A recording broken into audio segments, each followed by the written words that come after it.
Hi guys, just a quick one, a little bit of an update.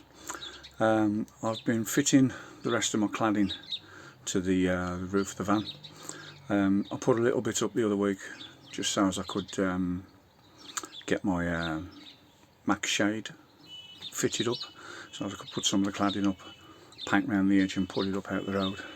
So once all the roof's up I can paint it all in one go. But I'd just like to show you what I've done so far. Right, as you can see, that's the cladding all up. I'm having lights all down the centre. Obviously I've got lights in the max shade. I am having a shower over this area there. So what I'll do is I'll just cut a small hole for a cable to come through, and I'll have a surface mounted light in the shower when I decide exactly where it's being fitted, because obviously I'm having a double bed, not king size bed here, but it's going to be in two halves, so half of it will push back, so there'll be a settee underneath, and then the mattress, the other single mattress, will fold over on top of the other bed, so it'll be two singles which will make like the equivalent to one king size. The shower will probably come from there, and obviously the settee will be from there to, well, say settee, two chairs, one either side, one from say there to here, just over the arch a little bit. Underneath I'm having a Truma 4E blower, boiler and hot water system, and then on the same side, the same as this side here, there'll be a chair that goes from here to there.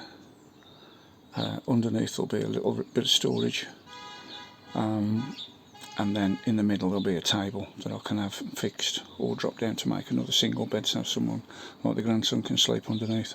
But then from there to approximately halfway across the doorway, that's where the kitchen will go.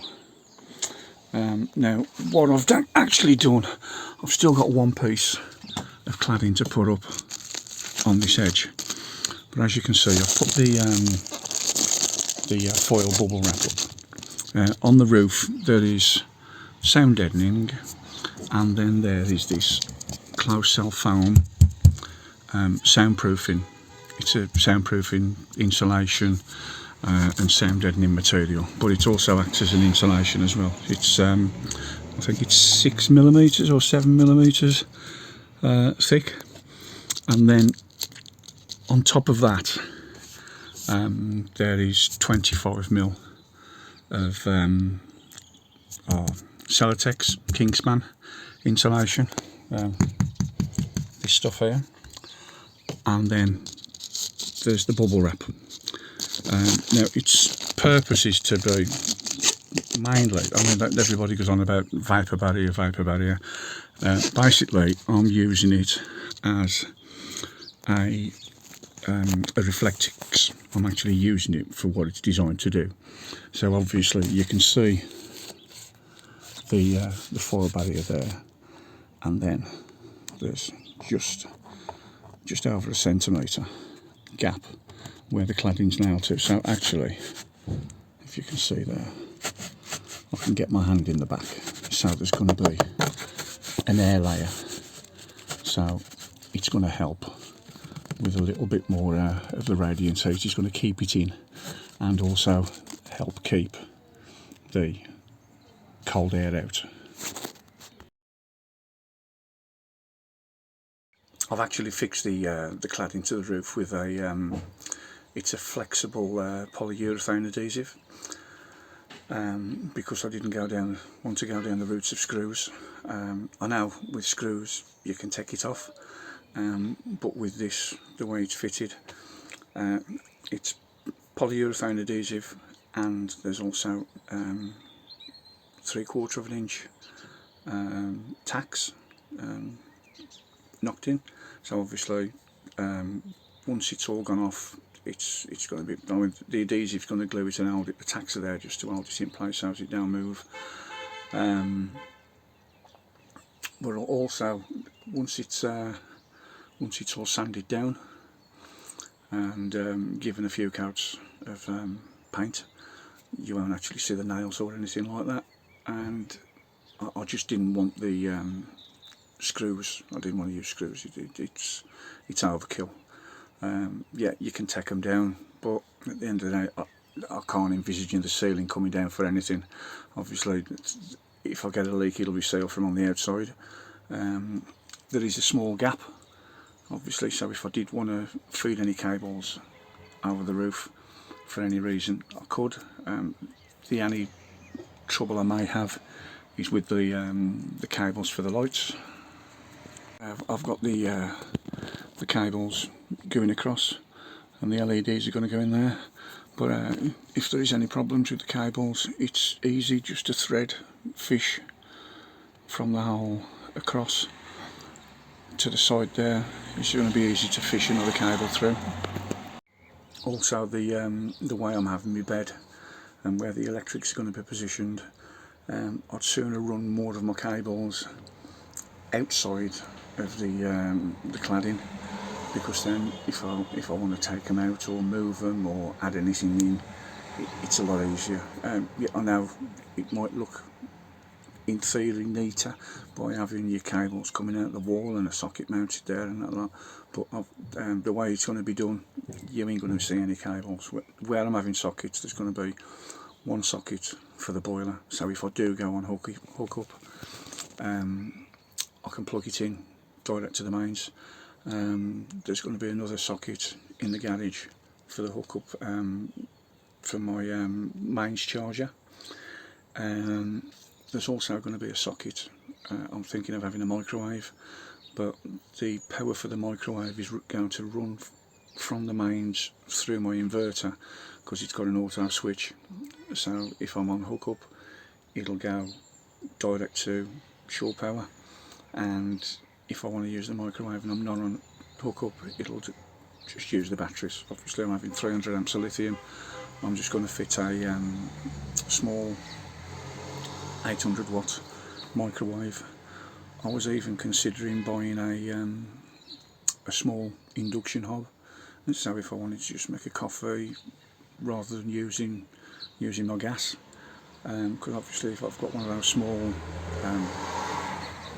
bloody cars coming past, I've got a small coffee pot, so rather than putting the gas burner on, I can just whack it on the induction hob.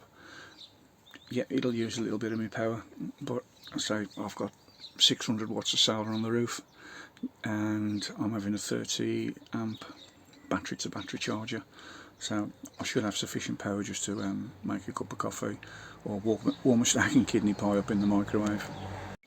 As you can see, I've still got the one strip to put on. One strip will come down to here, approximately there. Then I'm going to clad it down, approximately down to this level here, with the insulation at the back. Down here, this is going to be a recess for the mattress, so I'll have 6'4" it works out to, from one side to the other.